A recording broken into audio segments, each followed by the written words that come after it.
개인적으로 매주 그렇게 좋은 말 해주실 수 있는지 정말 존경스럽게 할 수 없습니다.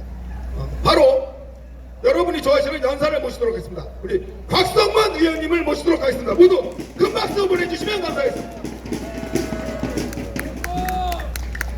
네, 태극기 애국 시민 여러분, 우리는 매주 토요일이면 정말 반갑게 만나고 있습니다.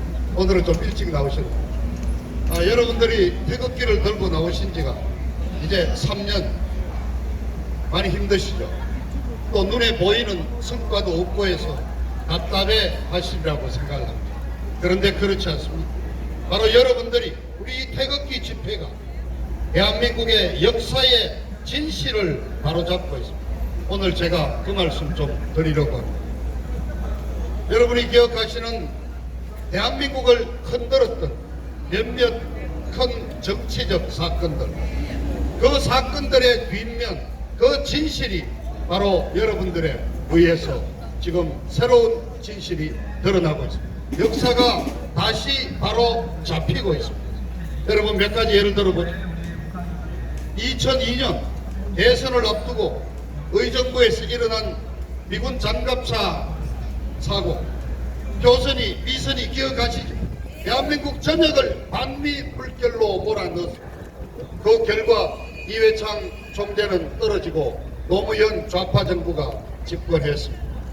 2008년 이명박 대통령 취임 초기 미국산 쇠고기 수입 허용을 뒤집어서 광우병으로 뒤집어 씌워서 촛불 집회가 열렸습니다.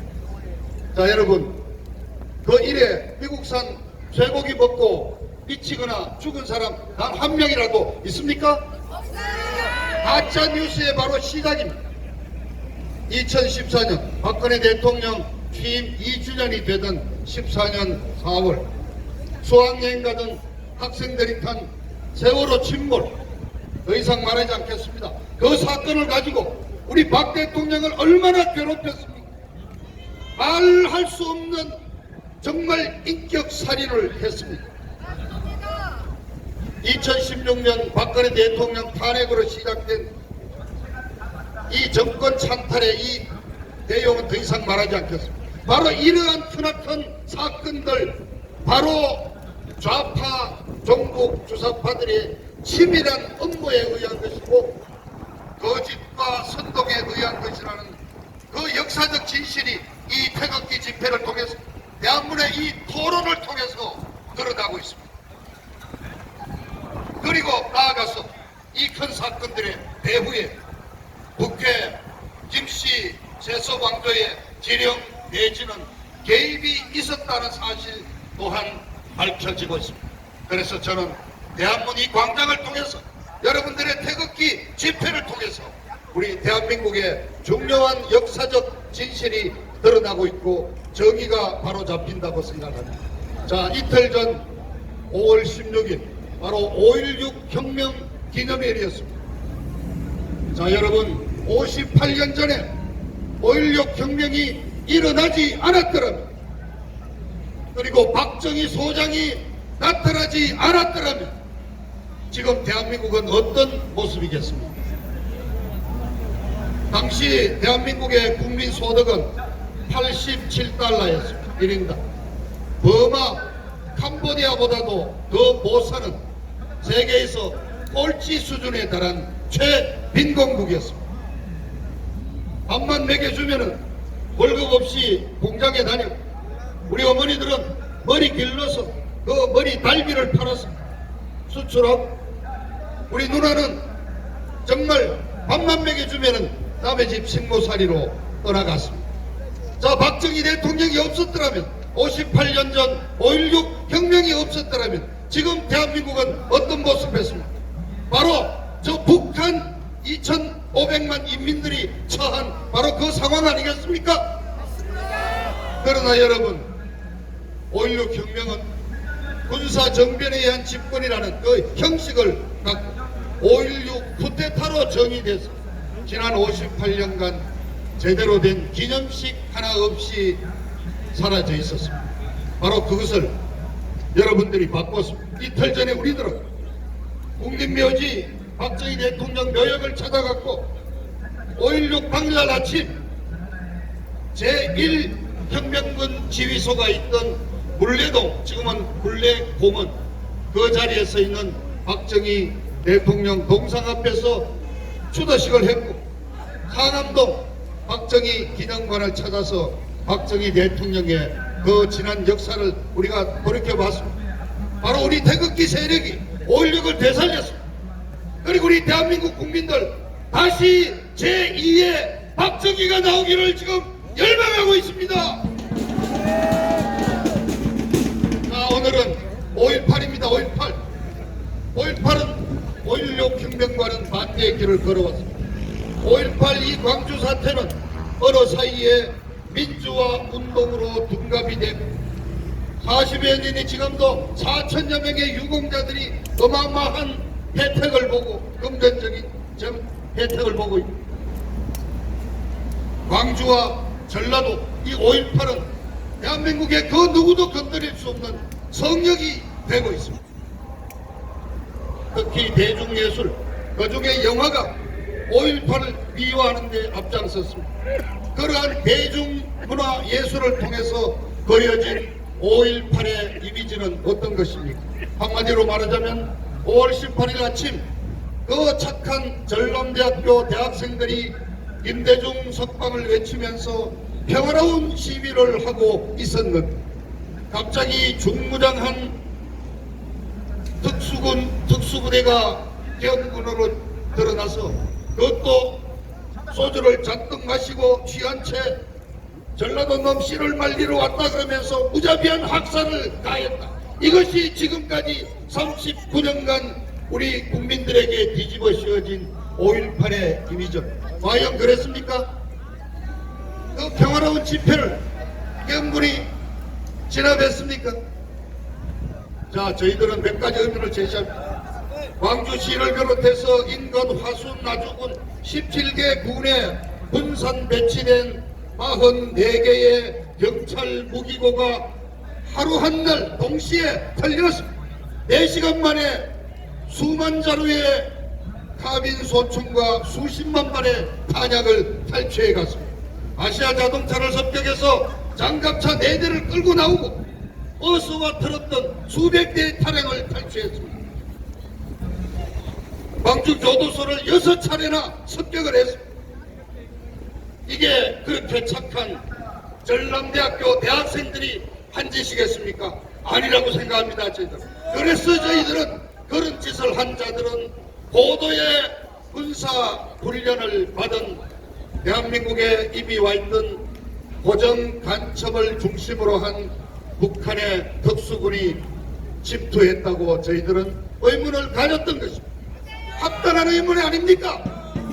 이 의문을 파헤친 지만원 박사는 저자들에 의해서 거의 정신병자로 몰렸습니다. 그러나 여러분, 지난 세월이 지나면서 이제 바뀌기 시작했습니다. 박명한 황장엽 씨가 얘기를 했죠.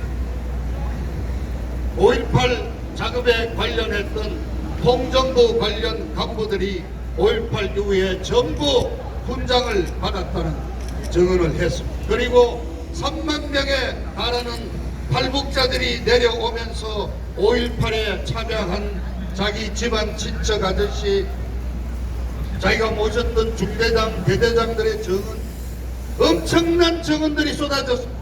그리고 지금 북한의 초등학교 교과서에 명시가 되어 있습니다. 5.18 민중 봉기는 김일성 주체 사상에 따라 이루어진 가장 성공한 인민 무장 봉기였다고 말합니다.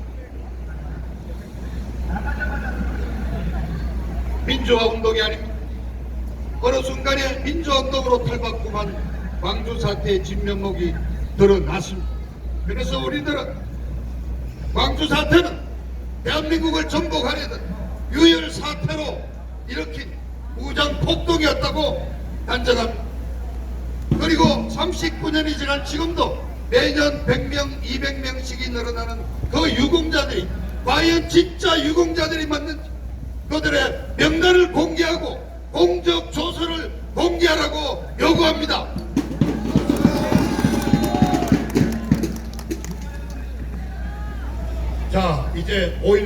역사, 우리가 오늘 바로 오늘 여러분 우리는 국립묘지를 갑니다. 그 당시 광주의 질서를 회복하기 위해 영군으로 파견됐다가 전사한 24분의 국군 장병, 질서 유지에 나섰다가 희생된 3분의 경찰관, 이 27분을 39년 만에 우리 태극기 여러분들에 의해서 그분들 27분 호국 영령들에 대한 추모식을 갖게 됩니다. 여러분 자부심 갖기십시오. 여러분을 통해서 5.18 광주 폭동의 진상이 드러났습니다. 역사가 바뀌었습니다. 역사의 정의가 다시 살아났습니다.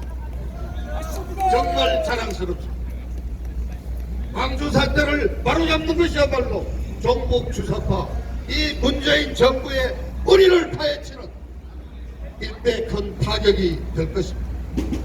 오늘 정말 27분 이분들이 어떠한 과정에서 누구에게 어떻게 해서 총을 맞아 돌아가셨는지 그 진상도 밝혀지기를 강력히 촉구합니다. 그리고 그분들에게 광주 유공자들에게 합당하는 국가의 위로와 포상이 반드시 있어야 된다고 주장합니다. 바로 그렇게 27분 그 영웅들의 대한민국을 지켜낸 분들입니다. 그분들에 대한 합당한 진상규명과 보상이 이루어지는 것이 광주의 명예를 회복하는 것이고 5.18의 명예를 회복하는 것이라고 저는 생각을 합니다. 애국 시민 여러분, 마지막으로 한 말씀만 더 드립니다. 오늘 오전 10시 광주에서 5.18 기념식이 크게 열렸습니다. 문재인이도 참석을 했다고 그럽니다. 그런데 거기에 제1야당이 자유한국당의 황교안 대표와 나경원이가 왜 거기 참석을 하느냐 말입니다. 태극기가 없습니다. 애국가도 부르지 않습니다. 님을 위한 행진곡을 부르는 그 5.18 기념식에 황교안 나경원이가 왜 간연하는 겁니까? 저희들은 기억합니다. 당대표 경선 과정에서 황교안이가 분명히 얘기했습니다. 5.18은 민주화 운동이고 광주는 민주화 운동의 성지라고 말했습니다. 다시 무슨 황교안 나경원 정말 그렇게 생각하는가? 그렇다면은 우리 태극기 세력과는 의견이 다르다. 우리는 분명히 같이 갈 수 없다는 걸 분명히 말씀합니다. 저 지금 전국 좌파들이 오지 마라 그랬지 않습니까? 5.18 망언을 한 이른바 이종명 의원을 징계하라고 요구를 합니다. 지금 5.18에 관련해서 비방을 하면은 징역 7년을 때리는 왜곡 방지 법안까지 내놓았습니다. 오지 말라는 광주를 왜 황교안이하고 나경원이는 굳이 찾아가야 되느냐 말입니다. 어떻게 보면 저분들은 그렇게 얘기할 겁니다. 광주에서 우리가 표를 얻어야 되니 아직 대통령 선거 멀었습니다. 대통령 유세 노름은 그만하세요. 싸워야 합니다. 지금은 황교안 나경원 지금은 이 종북 좌파 정권과 원내에서 싸우고 원외에서 싸우고 아스팔트에서 싸워야 합니다. 그 바로 핵심이 5.18에 대한 정의입니다. 5.18은 민주화 운동이 아니라 대한민국을 정복하려던 유혈 폭동이었다는 사실을 말씀드립니다. 애국 시민 여러분, 오늘 27분 영웅들의 깊은 애도의 말씀을 드리면서 제 연설은 줄이겠습니다. 감사합니다. 박성원 의원님께 다시 한번